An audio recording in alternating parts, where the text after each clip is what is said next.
Us this hour, really happy to have you here.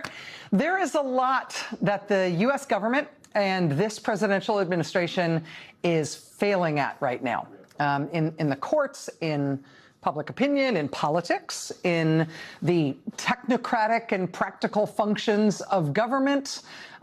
Even some of their schemes and scams are falling apart. Every day, every news cycle, the list just piles up of things at which they are failing. Today, for example, the Justice Department and the Homeland Security Department learned that their officials may be held in contempt of court by a federal judge in Rhode Island. The administration put out a press release lying about this particular judge, vilifying this particular judge in terms that were not true. What it said in the press release about this judge was false. Now, today in court, the Justice Department's lawyer begged the judge's forgiveness for that. He admitted in today's court hearing in Rhode Island that he, in fact, had deliberately withheld information from this judge. He said he only did so because the Department of Homeland Security explicitly instructed him to do that. That's really bad, but he's sort of threw himself on the mercy of the court, told the judge he's so sorry. Lying to a federal judge, lying about a federal judge, is a really big deal if you're a lawyer or a government official. And even though Trump's Justice Department lawyer, quote, profusely apologized for it in court today, the judge said at this hearing today that she is weighing contempt charges against DOJ officials and Homeland Security officials for the lying. That is very not good. And that happened today while another federal judge, a judge in Alabama, is also weighing a very serious allegation, a potentially very consequential allegation, that DOJ lawyers may have lied to the grand jury in a very high-profile case in Alabama. This is the case about the Southern Poverty Law Center, where Trump's DOJ has brought a bizarre prosecution against that longtime civil rights group, the Southern Poverty Law Center. In responding to the indictment, they've done something very unusual now. They have now asked the judge in that case to allow them to see the transcript of what the lawyers from Trump's DOJ actually told the grand jury behind closed doors. When they went in to talk to that grand jury, to convince that grand jury to sign off on the indictment on this civil rights group, they want to know what Trump's DOJ lawyers said to that grand jury. This is a very rare request. This is a very unusual thing to request of the judge in a court case. But the reason they have done it is because in this case, in the Southern Poverty Law Center case, the indictment really makes it seem like Trump's Justice Department lawyers might have lied to the grand jury, might have told them things either about this civil rights group or about the law that were just factually wrong. The arraignment in that case is on Thursday. The judge is right now considering whether to release the grand jury information to the defense. If that happens, if it does turn out that the lawyers at Trump's DOJ lied to the grand jury in order to get that indictment, not only would that instantly end the indictment, end the case, it could very easily mean contempt of court or discipline or even disbarment for the Trump lawyers involved here. The fact that this is even in play in a high-profile case like this is unheard of for Justice Department lawyers. But in Trump's Justice Department, that's kind of how they roll. They are not great at this. They are really not great at this. Politically, they're not great at this either, it turns out. In an environment where the Republican Party is embodied essentially entirely by their leader, where nobody else is allowed the oxygen to thrive or speak, the latest Washington Post ABC News Ipsos poll has Trump negative 25 overall. He's 25 points underwater on his overall approval rating. And that's kind of the high point for him in this poll. Minus 25 is kind of as good as it gets. On the economy, his approval rating is 31 points underwater. On the Iran war, his approval rating is 33 points underwater. On inflation, Trump's approval rating is 45 points underwater. On Trump's handling of the cost of living, which is effectively what he ran on to get a second term in the White House, Trump is 53 points underwater. 76% of the country disapproves of Trump's handling of the cost of living. He's minus 53. As, among other things, his war of whim, his war of impulse, this war of choice that he doesn't even seem to understand, drags on with no end in sight, and the energy crisis he caused by starting this inexplicable war just gets worse and worse, with gas prices continuing their steady, steep rise. They are really, really not great at this. They're not good at this. We're also now seeing every day the practical impact of what it means that they kicked off this second presidential term for Donald Trump by wholesale breaking the government in every way they could figure out to do it. And we're seeing that in very practical ways. Like, regardless of your politics, regardless of your ideological cant, we're seeing it in very practical consequences. Last month's tornado outbreak in Kansas City, Kansas. Trees damaged, homes damaged, mobile homes and RVs overturned, people injured. Turns out people had basically no warning of those tornadoes last month. And why not? Right? Usually a tornado watch goes up a few hours before storms are anticipated. But in the Kansas City, Kansas tornadoes last month, they only got the tornado watch up about 30 minutes before the first storm hit. And that's not the warning, hey, it's coming. That's the watch, which usually gives you hours of notice to let you know that tornadoes are a possibility that day. They only got 30 minutes before the watch. No time to get ready, which undoubtedly affected people's preparedness and undoubtedly affected the amount of damage and potentially the number of injuries. What happened there? Why did the people get no notice? Quote, many forecasting offices in the Great Plains did not launch weather balloons at 7 a.m. that day, as they have for decades. And why didn't the National Weather Service offices launch the weather balloons that morning, as they always have every 7 a.m. every day for decades? Well, thank Donald Trump. Weather balloon launches was one of the first things that had to go when Donald Trump, in his infinite wisdom, started radically cutting the staffing levels at the National Weather Service and NOAA, the National Oceanic and Atmospheric Administration. Why did he cut those jobs? What do you have against weather forecasting and tornado watches? Who knows? But there's your tornado warning system on Trumpism. And again, this isn't abstract, this isn't theoretical, it isn't ideological, it's just failure. It's what happens when you break things. Turns out then they're broken, so they don't work when you need them to work. They really are not great at this. The Trump administration, in its infinite wisdom, also this year radically has screwed up its agriculture numbers, which has turned out to be a huge, expensive catastrophe. Here's a byline, Kansas City, Missouri, from the New York Times. After Trump's agriculture department made its estimate last summer of how much corn American farmers would harvest this year, quote, the projection had to be repeatedly revised upward until in January, the department found 1.3 million more acres of corn that it had not accounted for in its earlier estimate. 1.3 million acres is an area, quote, larger than Delaware. Why is this estimate important? Well, traders use this estimate to buy and sell commodities, affecting the prices that farmers receive for their crops. Farmers use the estimate to make decisions about how and when to try to sell their crop for the most money. But under Donald Trump, the U.S. government is apparently no longer capable of making these very basic estimates. Quote, it was a miss. No other way to call it. It was the department's worst projection in recent memory. And why did they screw this up? Why did it happen? I don't know. You tell me. Quote, it came as the Trump administration was cutting staff at the Agriculture Department. The Agriculture Department lost 23,000 employees in 2025 as Elon Musk's Doge slashed jobs across the federal government. The National Agriculture Statistics Service, which produces the crop reports, was one of the hardest hit divisions. They took its staff from about 800 down to about 500.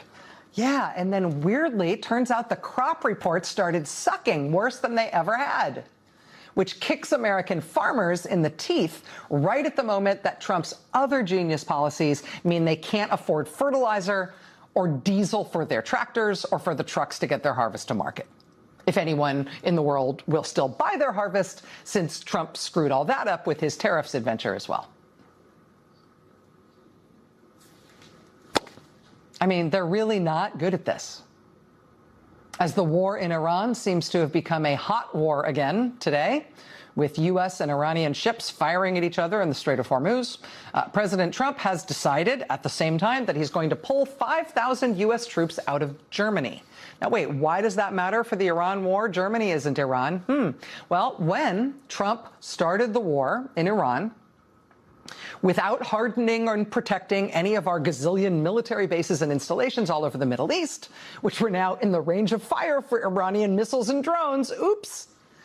Where do you think they sent the U.S. troops who had to be evacuated really quickly off of all of those undefended bases all over the Middle East? Where'd they send them? They sent them to Germany, because we have a really big troop presence in Germany and lots of facilities for our troops in Germany. There have been hundreds of U.S. troops wounded in Trump's Iran war so far. Where do U.S. troops get evacuated to when they're wounded in the Middle East? They get evacuated to Germany, because we have such a big troop presence there and lots of military facilities there to handle those things. Trump is now sending 5,000 American troops home from that crucial position. Trump is simultaneously re-upping the war in the Middle East and also shrinking our ability to support that war from the place where we support a war like that, which is Germany. Why did he decide to do this now? Simultaneously upping the Iran war and also taking away the military's ability to support the troops that are there fighting the war. Why did he decide to do this now? Where did he get this idea? Well, you know, little clue in the fact that he's done this exact same thing before. In his first term in 2020, you might remember this, it went down kind of exactly the same way. In 2020, Trump announced that he was going to take thousands of U.S. troops out of Germany. And the Pentagon was totally blindsided. Nobody could figure out why he announced it. Turns out he had just talked to Vladimir Putin right before making that announcement about pulling U.S. troops out of Germany. Of course, you know, Putin, more than anything, wants U.S. troops out of all of Europe. So he was delighted. Then that was in June 2020. Then the following month, July 2020, Trump talked to Putin again.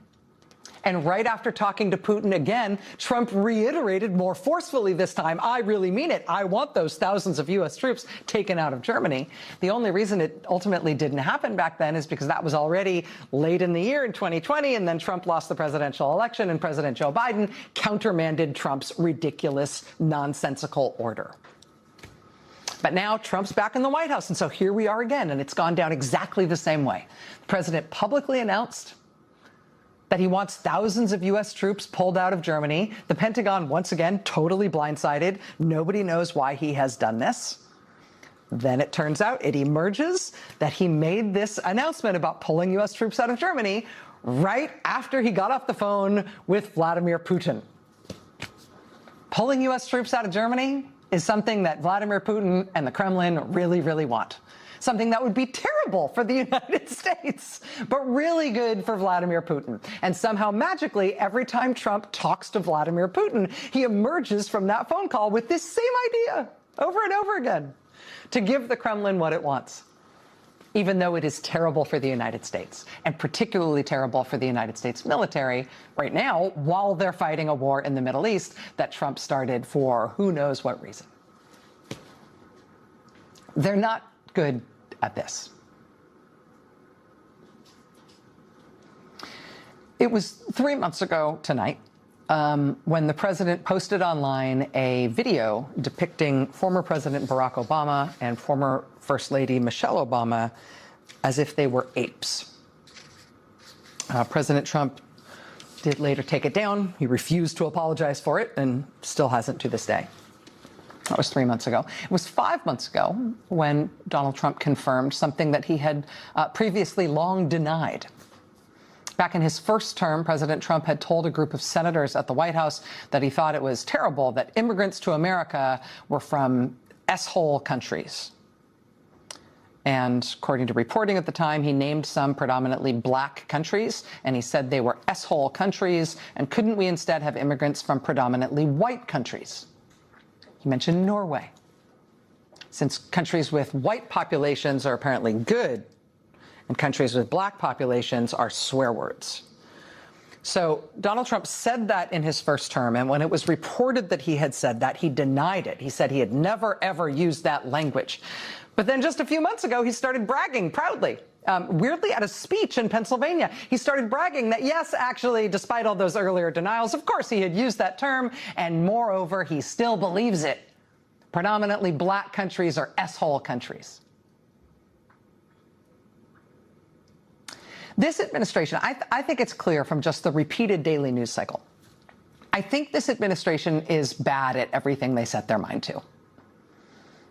They're terrible in the courts, to the point where, like, their performance in court jeopardizes the law licenses of everybody who speaks for them. They're terrible in the court of public opinion, which you can see in the polls, which is going to have a big political impact on them the next time people get a chance to vote for them en masse. They're terrible, really terrible, at all the technocratic, practical stuff a government is supposed to do, including, like, basic stuff like the weather. They're terrible at war, terrible at diplomacy. They're even terrible at hiding the ball in terms of how much this president does whatever Vladimir Putin wants, even when it makes no sense for us. They're just not great. They're bad at basically everything they try to do.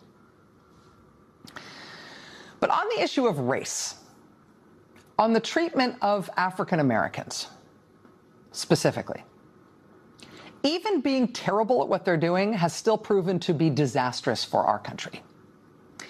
And it is, in part, the posturing and the messaging and the racist vibes from the White House and the president. That is stuff that validates and excites the worst bigots in the country, and that is consequential. But it's more than that, too. We are now about 16 months into what has been from day one a concerted and intense targeting of black Americans, specifically by this president and by this administration. On his first full day in office, he proclaims war on diversity efforts, not only in government, but in any institution in the country over which he can exert leverage, everything from schools and universities to law firms to private businesses of every stripe. He then immediately started firing some of the highest profile black public officials in the whole U.S. government, seemingly regardless of any other thing about them. I mean, right away, we get the firing of the chairman of the Joint Chiefs of Staff, Charles C.Q. Brown. We get the firing of the Librarian of Congress, Carla Hayden. And then it's Gwynne Wilcox from the National Labor Relations Board. And then it's Robert Primus, the chair of the Surface Transportation Board. And then it's Alvin Brown from the NTSB. And then it's Peggy Carr, the head of the National Center for Education Statistics. And then it's Willie Phillips from FERC, from the Federal Energy Regulatory Commission. And then it's Lisa Cook from the Federal Reserve Board of Governors, and on and on and on. When Trump and his top political donor, Elon Musk, then started just lopping off huge swaths of the federal government to disastrous practical effect, the largest and most egregious cuts targeted federal agencies that employed a disproportionate number of black employees.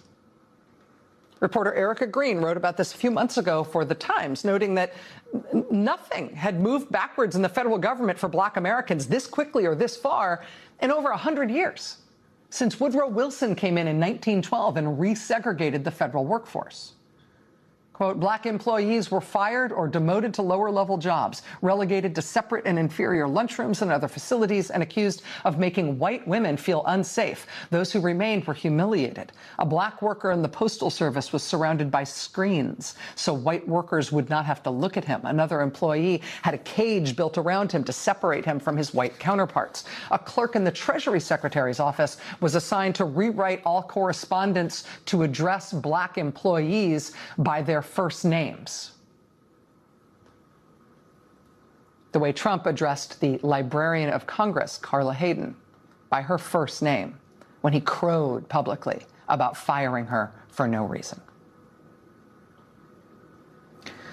In the year of our Lord, 2025, and now 2026, this president and this administration is not just inheriting that history from the Wilson administration, it's furthering it in its own ways. Since 1965, there has been an executive order in effect. It was signed by Lyndon Johnson, 1965. Since 1965, all federal contractors have been banned by executive order from discriminating on the basis of race, color, religion, sex, sexual orientation, gender identity, or national origin. Donald Trump rescinded that 1965 rule on his first full day in office. Less than a month later, Trump announced another rule change. They rescinded Clause 52.222-21 of the Federal Acquisition Regulation, which doesn't sound like much, but I'll tell you what the title of that is. It's Prohibition of Segregated Facilities. That's what Trump rescinded less than 1 month into being back in the White House. That section reads, quote, "The contractor agrees that it does not and will not maintain or provide for its employees any segregated facilities at any of its establishments, and that it does not and will not permit its employees to perform their services at any location under its control where segregated facilities are maintained." That anti-segregation clause has been in government contracts for decades. Donald Trump overtly reached out to rescind it, which means, bluntly, that the federal government no longer explicitly prohibits contractors from having segregated restaurants, waiting rooms, and drinking fountains. Make America great again, right? Recently fired and sidelined employees in the Department of Housing and Urban Development have started sounding the alarm that the Trump administration is no longer, just bluntly, no longer enforcing a federal law known as the Fair Housing Act. Fair Housing Act, another pillar of the civil rights movements and its achievements. The Fair Housing Act dates to 1968. It says you can't refuse to rent to someone or refuse to sell a house to someone on account of their race or their color or religion or national origin or any other factor against which we're supposed to be protected from discrimination. According to current and former employees of the Department of Housing and Urban Development under Donald Trump, they have dropped enforcement of the Federal Housing Act. In Trump's first year back in office, black unemployment spiked in this country from 6.2% all the way up to 7.5%, making it the highest of all racial groups. Under Joe Biden, black unemployment had been at a record low of 4.8%, spiking now under Donald Trump. The Trump administration, generally speaking, is bad at its work. It is bad at what it sets its mind to in all sorts of ways. But black Americans, African Americans, have been targeted by this administration in a concerted way that has nevertheless been devastating, even though the Trump administration isn't good at anything they set their mind to. And that was all before the conservative majority on the U.S. Supreme Court, including all of Trump's appointees, voted to effectively end the Voting Rights Act a few days ago. As soon as the court said they would take up that case, people started mapping the worst-case scenario for what Trump and the Republicans would do, particularly in the South, if the court gutted the Voting Rights Act of 1965, the crowning achievement of the civil rights movement. And the before and after looks like the snapback after the end of Reconstruction, after the Civil War. I mean, look at the state of Louisiana there. A third of the population of Louisiana is black. Louisiana's Republican governor canceled congressional elections that are already underway in that state to rush through new maps that will presumably make sure that even though 1/3 of the population of that state is black, there will be no black representation in Congress for Louisiana at all. South Carolina, a quarter of the population is black. They have one majority-minority district represented by an African-American Democrat, Jim Clyburn. They are going to try to get rid of that one black district so that South Carolina is all white, all Republican in representation, while a quarter of the people who live in that state are black. In Tennessee, 1 in 6 residents is black. Republicans now want to make sure all 9 congressional seats in Tennessee are white. All 9 of them. They want it to be 9-0, white and Republican, when 1 in 6 people in that state is black. In her dissent from the majority ruling, Justice Elena Kagan said it will likely cause the largest reduction to minority representation since the end of Reconstruction. She probably didn't need to use the word likely there. The war on black Americans that is being waged by this president and this Republican Party is one of the only things they have put their mind to in this past year that they've actually done pretty well at. A comprehensive attack on black public officials and black public power. A comprehensive attack on black public officials in the federal government, black employees in the federal government, black representatives in Congress, and now all around the country, where everywhere Republicans are in charge, they are scrambling to make sure that black public officials can no longer hold office. We're going to talk tonight about the pushback against that and the strategies to make them pay for it, both in Louisiana, which is ground zero here, and around the country. We're going to talk tonight about some surprising pushback from churches and the clergy. We're going to talk tonight about a blistering takedown of Trump and the administration in federal court in Washington in a most unexpected case. But big picture here, we are in the middle of something really radical in this country, not just to get rid of our constitutional republic, to replace our form of government with something else, but to get rid of the multiracial democracy that our Constitution is supposed to protect. It is a war on black America. The fight to save it is looking like it's going to be the fight of all of our lives. More ahead tonight. Stay with us. 2028, Republicans could draw maps that would give them as many as 19 of those seats in the House. One analysis shows the Congressional Black Caucus shrinking by as much as a third. That's the risk. That's what Democrats are looking at if they do nothing. But what if Democrats fight back with every single thing they've got? What if Democrats, everywhere they can, draw maps that maximally favor them? The voting rights group Fair Fight Action estimates that Democrats could pick up 10 seats by 2028. Democrats could pick up 10 seats using maps drawn in states where Democrats control the state legislature. If Democrats gain control of more state legislatures, say this year in November, if they win in places like, say, Wisconsin, they could pick up as many as 22 seats, which would all but erase any advantage Republicans are about to give themselves by losing the Voting Rights Act's protections. The first thing that means is that races for state legislature, state House and state Senate this year just got way more important. In the immediate run, and the right here, right now, Democrats are already taking steps to protect what they have, to try to expand the map. Today, the Democratic leader in the House, Hakeem Jeffries, said he's already talking to Democratic officials in his home state of New York to come up with a plan for new maps there in time for 2028. He said today, quote, "This is just the beginning. Across the nation, we will sue, we will redraw, and we will win."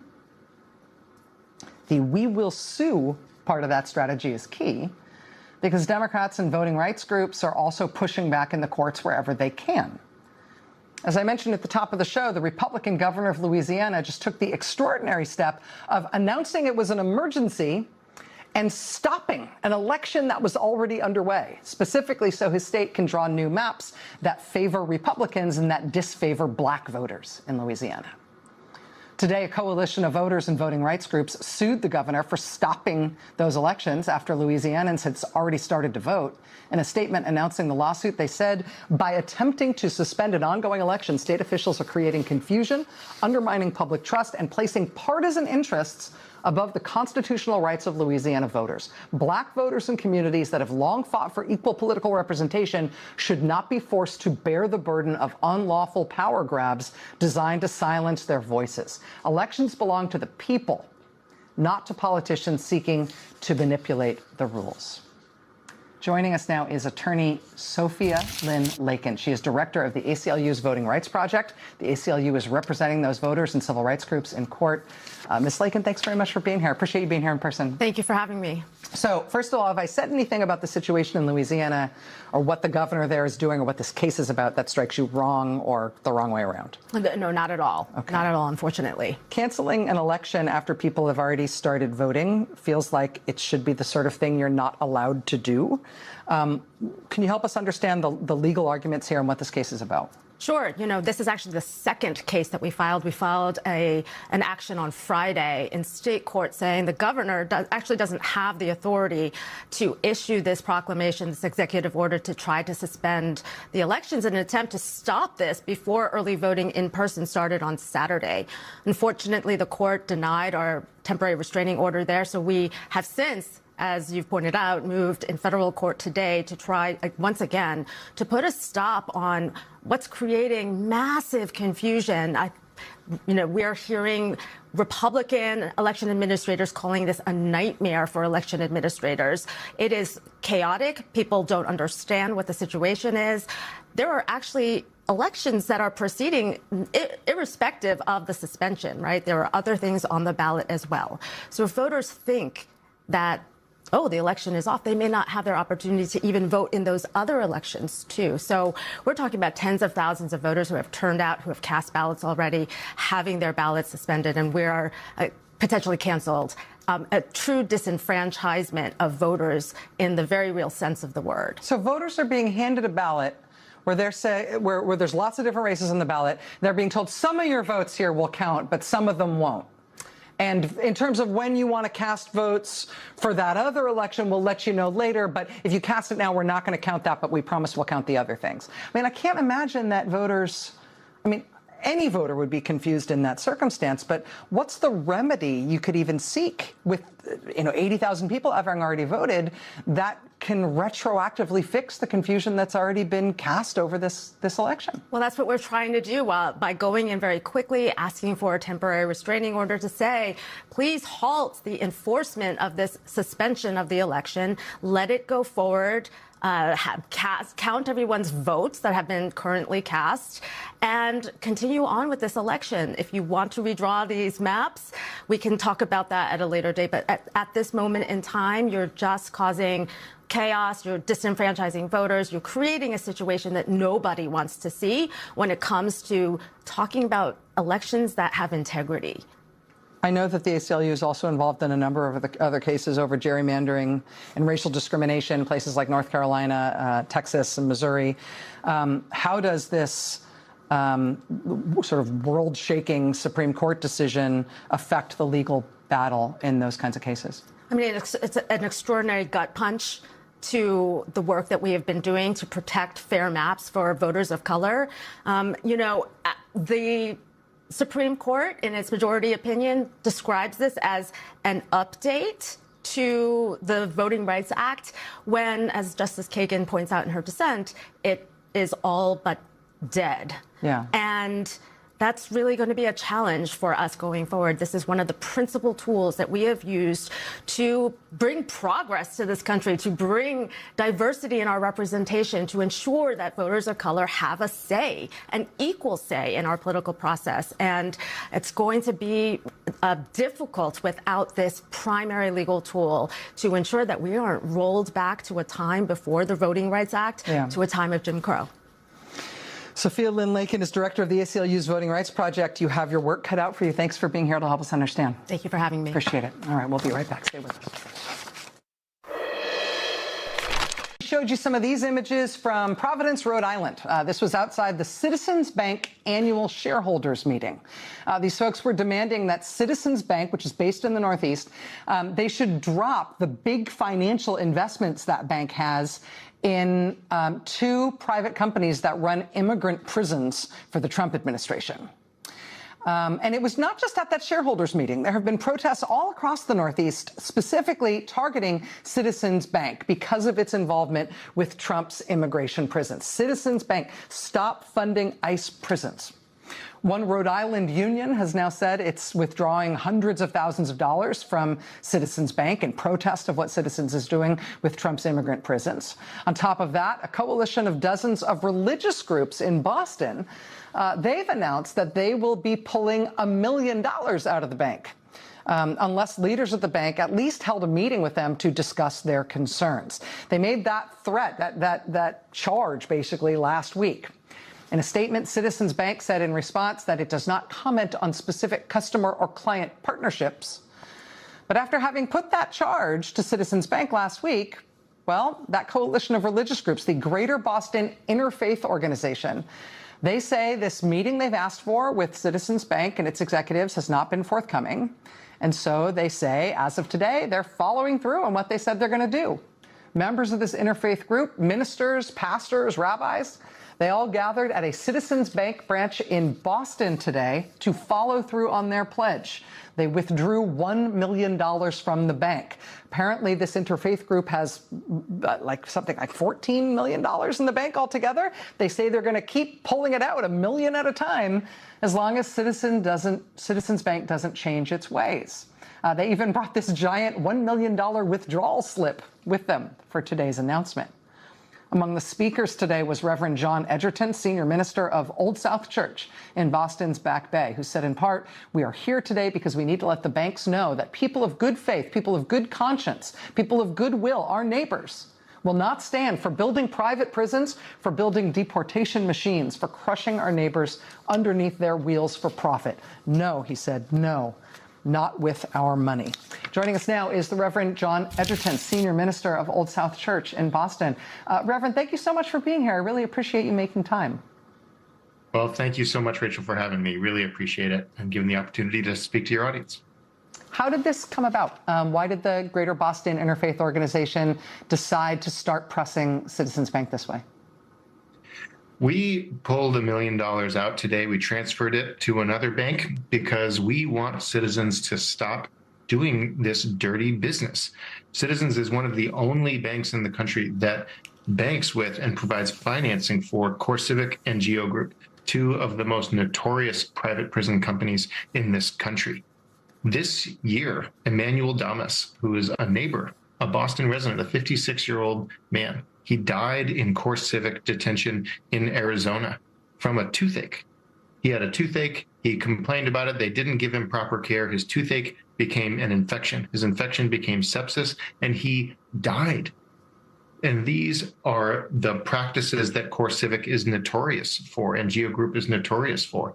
And they will not be abusing our neighbors, not with our money.